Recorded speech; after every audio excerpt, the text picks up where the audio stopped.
प्रताप भानु की कथा। तुलसी देख सुबेश भूली, मूढ़ न चतुर नर सुंदर के कई पेखु वचन सुधा सम असन अहि। तुलसीदास जी कहते हैं, सुंदर वेश देखकर मूढ़ नहीं, मूढ़ तो मूढ़ ही हैं, चतुर मनुष्य भी धोखा खा जाते हैं। सुंदर मोर को देखो, उसका वचन तो अमृत के समान है और आहार सांप का है। ताते गुप्त रहो जग माही, हरि तज मई प्रयोजन नाही। प्रभु जानत सब बनी जनाए, कहु कवनी सिद्धि लोक से जाए। कपट तपस्वी ने कहा, इसी से मैं जगत में छिपकर रहता हूँ, श्री हरि को छोड़कर किसी से कुछ प्रयोजन भी नहीं रखता। परंतु वो बिना जाना ही जान जाते हैं, फिर क्यों संसार को रिझाने में से क्या सिद्धियाँ मिलेंगी। तुम सुचि सुमति परम प्रिय मोरे, प्रीति प्रतीति मोहि पर तोरे। अब जो तात दुरावु तो ही दारुण दोष घटे अति मोही। तुम पवित्र और सुंदर बुद्धि वाले हो, इससे मुझे बहुत ही प्यारे हो और तुम्हारी भी मुझ पर प्रीति और विश्वास है। हे तात, अब यदि मैं तुमसे कुछ छिपाता हूँ तो मुझे बहुत ही भयानक दोष लगेगा। जिमि जिमि तापसु कथई उदासा, तिमि तिमि नृपय उपजय विश्वासा। देखा सर्ववश कर्म बानी, तब बोला तापस बत ज्ञानी। ज्यों ज्यों वह तपस्वी उदासीनता की बातें कहता था, त्यों त्यों राजा को विश्वास उत्पन्न होता जाता था। जब उस बगले की तरह ध्यान लगाने वाले कपटी मुनि ने राजा को कर्म, मन और वचन से अपने वश में जाना, तब वह बोला, नाम हमार एक तनु भाई। सुनि नृप बोले पुनि सिर नाई, कहो नाम कर अर्थ बखानी। मोहि सेवक अति आपन जानी। हे भाई, हमारा नाम एक तनु है। यह सुनकर राजा ने फिर से सिर नवाकर कहा, मुझे अपना अत्यंत अनुरागी सेवक जानकर अपने नाम का अर्थ समझाकर कहिए। आदि सृष्टि उपजई जभी, तब उत्पाति भे मोरी। नाम एक तनु होई तेहि, देह न धरी बहोरी। कपटी मुनि ने कहा, जब सबसे पहले सृष्टि उत्पन्न हुई थी तभी मेरी उत्पत्ति हुई थी, तब से मैंने फिर दूसरी देह नहीं धारण की, इसी से मेरा नाम एक तनु पड़ा। जनि आचरज को करु मन माही, सुत तप ते दुर्लभ कुछ नाही। तब बल ते जग सृष्टि विधाता, तब बल विष्णु भय परित्राता। हे पुत्र, मन में आश्चर्य मत करो, तब से कुछ भी दुर्लभ नहीं है। तब के बल से ब्रह्मा जगत को रचते हैं, तब के ही बल से विष्णु संसार का पालन करने वाले हैं। तब बल शंभु करी संधारा, तब ते अगम न कछ संसारा। भय नृप सुनि अति अनुरागा, कथा पुरातन कहे सुलागा। तप ही के बल से रुद्र संहार करते हैं, संसार में कोई ऐसी वस्तु नहीं जो तप से ना मिल सके। यह सुनकर राजा को बड़ा अनुराग हुआ। तब वह तपस्वी पुरानी कथाएं कहने लगा। कर्म धर्म इतिहास अनेका, करे निरूपण वृत्ति विवेका। उद्भद पालन प्रलय कहानी, कैसी अमित आचरज बखानी। कर्म धर्म और अनेकों प्रकार के इतिहास कहकर वह वैराग्य और ज्ञान का निरूपण करने लगा। सृष्टि की उत्पत्ति, पालन, स्थिति और संहार, प्रलय की अपार आश्चर्य भरी कथाएं उनसे विस्तार से कही। सुनी महीप तापस बस भयो, आपन नाम कहन तब लयो। कहता पस नृप जान्यो, तो ही कीन्यो प्रकट लाग बल मोही। राजा सुनकर उस तपस्वी के वश में हो गया और तब वह उसने अपना नाम बताने लगा। तपस्वी ने कहा, राजन, मैं तुमको जानता हूँ, तुमने कपट किया, वह मुझे अच्छा लगा। सुन महीस अति नीति जह, तह नाम न कही नृप। मोहि तो ही न पर अति प्रीति, सोई चतुरता विचारी तब। हे राजन, सुनो, ऐसी नीति है कि राजा लोग जहाँ तहाँ अपना नाम नहीं कहते। तुम्हारी वही चतुराई समझकर तुम में पर मेरा बड़ा प्रेम हो गया है। नाम तुम्हार प्रताप दिनेसा, सत्य तब पिता नरेसा। गुरु प्रसाद सब जानियो राजा, कहे ना अपन जानिया काजा। तुम्हारा नाम प्रताप भानु है, महाराज सत्यकेतु तुम्हारे पिता थे। हे राजन, गुरु की कृपा से मैं सब जानता हूँ, पर अपनी हानि समझकर कहता नहीं। देखी तात तव सहज सुधाई, प्रीति प्रतीति नीति निपुनाई, उपजी परि ममता मन मोरे, कहो कथा निज पूछे तोरे। हे तात, तुम्हारा स्वाभाविक सीधापन, सरलता, प्रेम, विश्वास और नीति में निपुणता देखकर मेरे मन में तुम्हारे ऊपर बड़ी ममता उत्पन्न हो गई है, इसलिए मैं तुम्हारे पूछने पर अपनी कथा कहता हूँ। अब प्रसन्न में संशय नाही, मांग जो भूप भाव मन माही, सुनि सुवचन भूपति हर्षाना, गही पद विनय कीन विधि नाना। अब मैं प्रसन्न हूँ, इसमें संदेह न करना है राजन, जो मन को भावे वही मांग लो। सुंदर प्रिय वचन सुनकर राजन हर्षित हो गया और मुनि के पैर पकड़कर उसने बहुत प्रकार से विनती की। कृपा सुंदर मुनि दर्शन तोरे, चारि पदार्थ करतल मोरे, प्रभु तथापि प्रसन्न बिलो की, मागी अगंबर होई अशोकी। हे दया सागर मुनि, आपके दर्शन से ही चारों पदार्थ अर्थ धर्म काम और मोक्ष मेरी मुट्ठी में आ गए, तो भी स्वामी को प्रसन्न देखकर मैं यह दुर्लभ वर मांगता हूँ, क्यों ना शोक रहित हो जाऊं। जरा मरण दुख रहित तनु, समर जिते जनिको, एक छत्र रिपुहीन मही, राज कल्प सत हो। मेरा शरीर वृद्धावस्था मृत्यु और दुख से रहित हो जाए, मुझे युद्ध में कोई जीत ना सके और पृथ्वी पर मेरा 16 कल्प तक एक छत्र एक टंक राज्य हो। कह तापस निप ऐसे होए, कारण एक कठिन सुन सोए, कालो तव पद नहीं सीसा, एक विप्र कुल छाड़ी महिषा।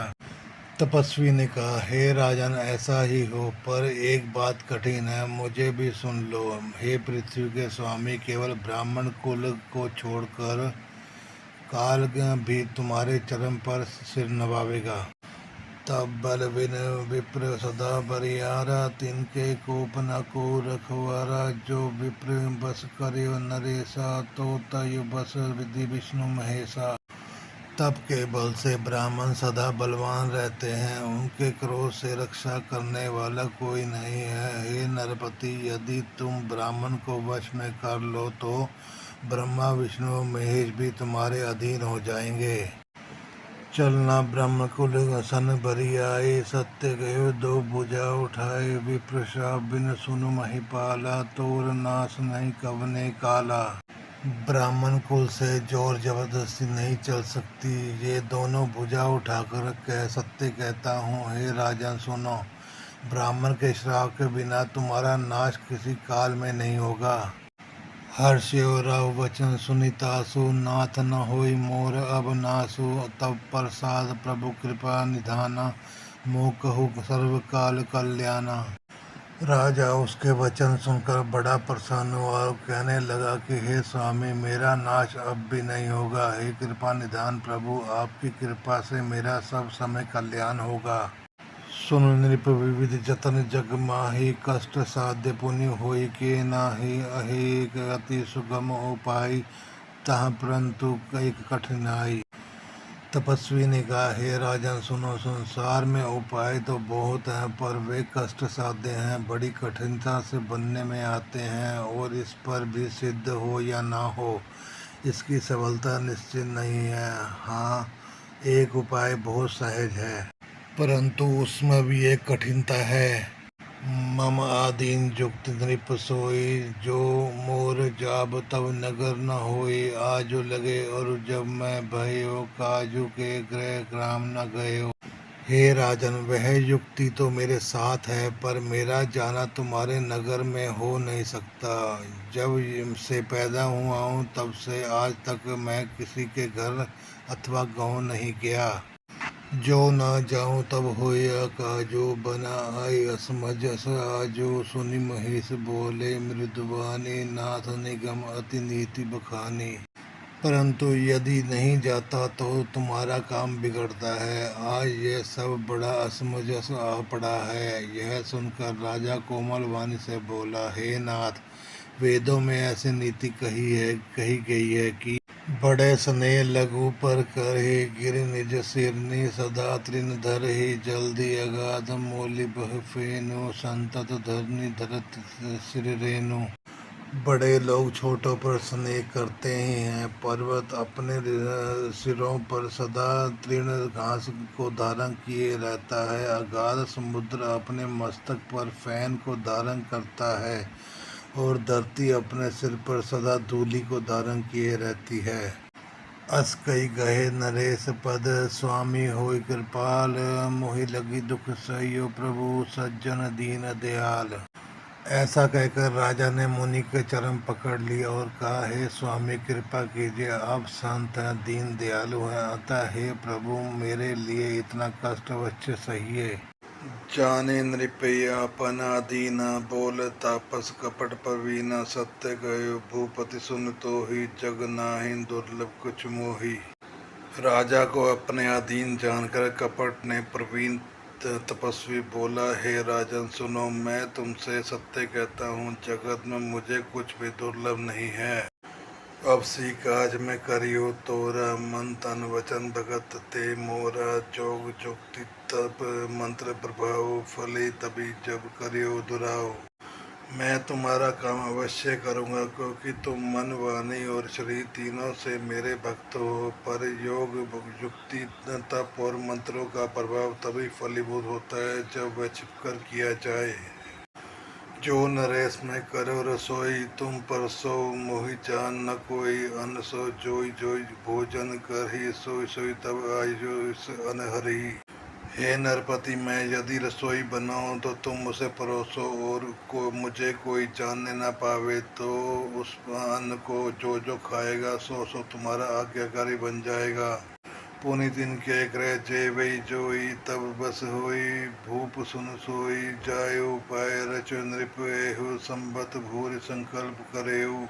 यही नहीं, उन भोजन को करने वालों के घर भी जो कोई भोजन करेगा, हे राजन सुनो, वह भी तुम्हारे अधीन हो जाएगा। हे राजन, जाकर यही उपाय करो और वर्ष भर भोजन कराने का संकल्प कर लेना। नित नूतन दुज सहस मसत बार्यो सहित परिवार, मैं तुम्हारे संकल्प लगी दिने करे विजय नार। नित नए 1,00,000 ब्राह्मणों को कुटुंबियों सहित निमंत्रण करना। मैं तुम्हारे संकल्प के काल अर्थात 1 वर्ष तक प्रतिदिन भोजन बना दिया करूँगा। एहि विधि भूप कष्ट अति तोरे होई, सकल विप्र बस तोरे, करियो विप्र होम मुख सेवा, तेहि प्रसंग सजई बस देवा।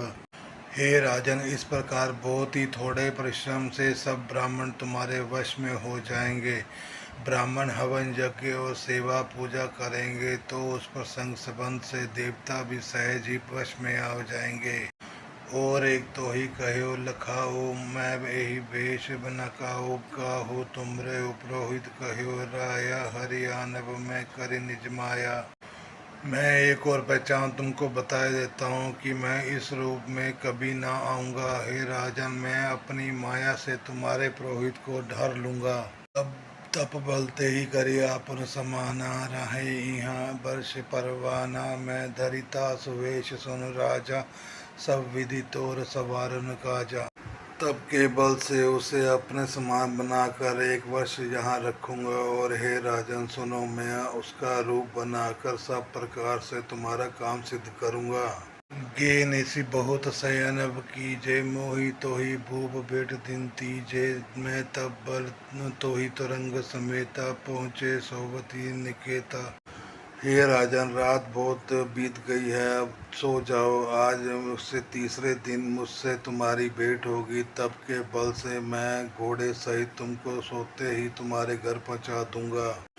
मैं अब सोई वेश धरी पहचान तो मोही, जब एकांत बुलाए सब कथा सुनावो तो ही। मैं वही पुरोहित का वेश धर कर आऊँगा, जब एकांत में तुमको बुलाऊं कर सब कथा सुनाऊंगा, तब तुम मुझे पहचान लेना। शयन की नृप आयुष्मानी, आसन जाई बैठ छल ज्ञानी, शमित भूप निद्रा अति छाई, सो किमि शोभ सोच अधिकाई। राजा ने आज्ञा मानकर शयन किया और वह कपट ज्ञानी आसन पर जा बैठा। राजा थका था, उसे खूब गहरी नींद आ गई, पर वह कपटी कैसे सोता, उसे तो बहुत चिंता हो रही थी। काल के तुन से चरत है आवाज यही सो कर होई कृपई बुलावा परम मित्र तापस नित केरा जाने सो अति कपट घनेरा। उसी समय वहां काल केतु राक्षस आया जिसने सुअर बनकर राजा को भटकाया था। वह तपस्वी राजा बड़ा ही मित्र था और खूब छल प्रपंच जानता था। तेहि के सतसुत अरुदस भाई खल अति अजय देव दुखदाई प्रथमय भूप समर सब मारे विप्र संत सुर देखी दुखारे। उसके 100 पुत्र और 10 भाई थे जो बड़े ही दुष्ट किसी से ना जीते जाने वाले और देवताओं को दुख देने वाले थे। ब्राह्मणों संतों और देवताओं को दुखी देखकर राजा ने उस सबको पहले ही युद्ध में मार डाला था। तई खल पाछल बैर संभारा तापस मिली मंत्र विचारा जही पुरी पूछे सोई रचियो उपाय भावी बस ना जान कछुराओ। उस दुष्ट ने पिछला वैर याद करके तपस्वी राजा से मिलकर सलाह विचारी षड्यंत्र किया और जिस प्रकार शत्रु का नाश हो वही उपाय रचा। भावी वश राजा प्रताप भानु कुछ भी न समझ सका। रिपु तेजसी अकेल पिलघु करी गनियो न ताहु अजो देत दुख रवि शशि सिर अवसरीरा। तेजस्वी शत्रु अकेला भी हो तो भी उसे छोटा नहीं समझना चाहिए। जिसका सिर मात्र बचा था वह राहु आज तक सूर्य चंद्रमा को दुख देता है। तापस निप निज सखी निहारी हर्षि मिले उठी भयो सुखारी। मित्र कही सब कथा सुनाई जात उदान भोला सुख पाई। तपस्वी राजा अपने मित्र को देखकर प्रसन्न होकर उठकर मिला और सुखी हुआ। उसने मित्र को सब कथा कह सुनाई। तब राक्षस आनंदित होकर बोला, अब साध्यो रिपु सुनो नरेशा जो तुम कीन मोर उपदेशा। परिहरि सोच रहे तुम सोई बिनो औषध व्याधि विदित होई। हे राजन सुनो, जब तुमने मेरे कहने के अनुसार इतना काम कर लिया तो अब मेरे शत्रु को काबू में कर ही लिया समझो। तुम अब चिंता त्याग सो रहो। विधाता ने बिना ही दवा के रोग दूर कर दिया। कुल समेत रिपुमूल बहाई चौथे दिवस मिलब में आई। तापस नृपै बहुत परितोषी चला महाकपटी अतिरोषी। कुल सहित शत्रु को जड़ मूल से उखाड़ बहा कर आज से चौथे दिन मैं तुमसे आ मिलूंगा। इस प्रकार तेजस्वी राजा को खूब दिलासा देकर वह माया महावई और अत्यंत क्रोधी राक्षस चला। भानु प्रताप बाजी समेता पहुँचाई सज्जन माज अनिकेता। नृप नारी पही शयन कराई है ग्रह बांध सी बाजी बनाई। उसने भानु प्रताप राजा को घोड़े सही क्षण भर में घर पहुंचा दिया। राजा को रानी के पास सुलाकर घोड़े को अच्छी तरह से घुड़साल में बांध दिया। राजा के उपरोहित ही हरि ले गयो बहोरी। ले राखे सी गिरी कहो महु माया करीमति भोरी। फिर वह राजा के पुरोहित को उठा कर ले गया और माया से उसकी बुद्धि को भ्रम में डालकर उसे उसने पहाड़ की खो में ला रखा। आप विरंची पुरोहित रूपा पर्यो जायते से जय अनूपा। जागे नृप अनुभय बिहाना देखी भवन अति अचरज माना। वह आप पुरोहित का रूप बनाकर उसके सुंदर सेज पर जा लेटा। राजा सवेरा होने से पहले ही जागा और अपना घर देखकर उसे बड़ा ही आश्चर्य माना।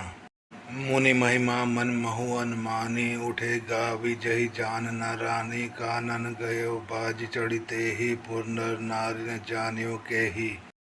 मन में मुनि की महिमा का अनुमान करके वह धीरे से उठा जिससे रानी को जान न पावे। फिर उसी घोड़े पर चढ़कर वन में चला गया। नगर के किसी भी स्त्री पुरुष ने नहीं जाना। गए जाम जुग भूपति आवा घर घर उत्सव बाज बदावा। ओ पुरोहित ही देखी जब राजा चकित विलोके सुमरी सोई काजा। दोपहर बीत जाने के बाद राजा आया। घर घर उत्सव होने लगे, बदावा बजने लगा। जब राजा ने पुरोहित को देखा तब वह अपने उसी कार्य का स्मरण करके उसे आश्चर्य में देखने लगा। जुग समनृप गए दिन तीनी कपटी मुनि पद रहे मति लीनी। समय जानो पुरोहित आवा नृप मते सब कही समझावा। राजा को 3 दिन युग के समान बीते। उसकी बुद्धि कपटी मुनि के चरणों में लगी रही। निश्चय समय जानकर पुरोहित बना हुआ राक्षस आया और राजा के साथ की हुई गुप्त सलाह के अनुसार उसने अपने सब विचार उसे समझाकर कह दिए। नृप हर्षियो पहचानिक रूप, ब्रह्म बस रहा न चेत, बुरे तुरंत संत सहज भर, विप्र कुटुंब समेत। संकेत के अनुसार गुरु को उस रूप में पहचान कर राजा प्रसन्न हुआ। ब्रह्मवश उसे चेतना रहा कि यह तामस मुनि है या काल केतु राक्षस। उसने तुरंत 1 लाख उत्तम ब्राह्मणों को कुटुंब सहित निमंत्रण दे दिया। उपरोहित जेब नार बनारी, छरचारी विधि जस श्रुति गाई, माया मई तही कीन रसोई, व्यंजन बहुगनी सकई नई कोई।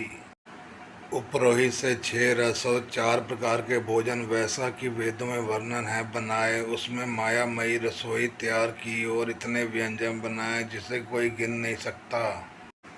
विचित्र मृग कर आमिष राधा, तही महु विप्र मासु खल साधा, भोजन कहु सब विप्र बुलाए, पद पखारी सादर बैठाए। अनेक प्रकार के पशुओं का मांस पकाया और उसमें उस दुष्ट ने ब्राह्मणों का मांस मिला दिया। सब ब्राह्मणों को भोजन के लिए बुलाए और चरण धोकर आय सहित बैठाया। पर सुन जबी लाग महिपाला, बे आकाश बानी तही काला, विप्रविंद उठी ग्रह जाओ, जे बड़ी हानि अन्न जनि खाऊ। ज्यों ही राजा परोसने लगा उसी काल के तुकृत आकाशवाणी हुई है, ब्राह्मणों उठ कर अपने घर जाओ, यह अन्न मत खाओ, इसके खाने से बड़ी हानि है। भयो रसोई भूसर मासु, सब द्विज उठे मानी, निविश्वासु भूप विकल मति मोह बुलानी, बसना अब मुखबानी। रसोई में ब्राह्मणों का मांस बना है। आकाशवाणी का विश्वास मानकर सब ब्राह्मण उठ खड़े हुए। राजा व्याकुल हो गया, परंतु उसकी बुद्धि मोह में भूली हुई थी। होनहारवश उसके मुंह से एक बात भी ना निकली। बोले विप्र संकोप तब, नहीं कुछ कीन विचार, जाय निशाचर होए नृप मूढ़ सहित परिवार। तब ब्राह्मण क्रोध सहित बोल उठे। उन्होंने कुछ भी विचार नहीं किया। अरे मूर्ख राजा, तू जाकर परिवार सहित राक्षस हो। छत्रबंधु ते विप्र बुलाए, धाले लिए सहित समुदाय, ईश्वर राखा धर्म हमारा, जय सी जय समेत परिवारा। रे नीच क्षत्रिय, तूने तो परिवार सहित ब्राह्मणों को बुलाकर उन्हें नष्ट करना चाहा था। ईश्वर ने हमारे धर्म की रक्षा की, अब तो परिवार सहित नष्ट होगा। संबत मध्य नाश तब हो, जलदाता रही न कहू, निप सुनि शाप विकल तित्रासा, बेबहोरी बस गिरा आकाशा। 1 वर्ष के भीतर तेरा नाश हो जाए, तेरे कुल में कोई पाने देने वाला न रह सकेगा। शाप सुनकर राजा भय के मारे अत्यंत व्याकुल हो गया। फिर सुंदर आकाशवाणी हुई। विप्रो शराब विचारी न दीना, नहीं अपराध भूप कुछ की न, चकत विदित सब सुनी न बानी, भूप गयो सब भोजन खानी। हे ब्राह्मणों, तुमने विचार कर श्राप नहीं दिया, राजा ने कुछ भी अपराध नहीं किया। आकाशवाणी सुनकर सब ब्राह्मण चकित हो गए। तब राजा वहां गया जहां भोजन बन गया था। तेना असन नहीं विप्र सुआरा, जही राउ मन सोच पारा, सग प्रसंग मही सुर सुनाई, त्रासित पर अवनि अकुलाई। देखा तो वहाँ न भोजन था न रसोइया, ब्राह्मण ही था। तब राजा मन में अपार चिंता करता हुआ लौटा। उसने ब्राह्मणों को सब वृतांत सुनाया और बड़ा ही भयभीत और व्याकुल होकर वह पृथ्वी पर गिर पड़ा। भूपति बावई मिटी नहीं, जतपी न दूषण तोर, किए अनित्य दोई नहीं, विप्रसात अति घोर। हे राजन, यद्यपि तुम्हारा दोष नहीं है तो भी होनहार नहीं मिटता। ब्राह्मणों का शाप बहुत ही भयानक होता है, यह किसी तरह भी टल नहीं सकता। अस कई सब महिदेव सिधाए, समाचार पुर लोगन पाए, सोचे दूषण देवी तेहि, विचरत हंस का किए तेहि। ऐसा कहकर सब ब्राह्मण चले गए। नगर वासियों ने जब यह समाचार पाया तो वे चिंता करने लगे और विधाता को दोष देने लगे, जिससे हंस बनाने बनाने कौवा कर दिया। ऐसे पुण्यात्मा राजा को देवता बनाना चाहिए था, सो राक्षस बना दिया। उपरोहित भवन पहुँचाए, असुर तापसी खबर जनाई, तेहि खल जय तह पत्र पठाए, सज सजी सेन भूप सब धाये। पुरोहित को उसके घर पहुंचाकर असुर काल केतु और कपटी तपस्वी को खबर दी। उस दुष्ट ने जहां तहां पत्र भेजे, जिससे सब वैरी राजा सेना सजा सजा कर चढ़ दौड़े। घेरे नगर निशान बजाए, विविध भांति नित हुई लड़ाई, जूझे सकल सुबट करी करनी, बंधु समेत पर्यो निप धरनी। और उन्होंने डंका बजाकर नगर को घेर लिया। नित्य नई अनेक प्रकार की लड़ाइयाँ होने लगी। प्रताप भानु के सब योद्धा शूरवीरों की करनी करके रण में जूझ मरे। राजा भी भाई सहित खेत के रहा। सत्यकेत कुल कोई नहीं बाचा, विप्र शाह किमि होई असाचा, रिपु जीती सब निगर न बसाई, निजपुर गवने जय जसु पाई। सत्यकेतु के कुल में कोई नहीं बचा। ब्राह्मणों का श्राप झूठा कैसे हो सकता था। शत्रु को जीतकर नगर को फिर से बसाकर सब राजा विनय और यश पाकर अपने अपने नगर चले गए।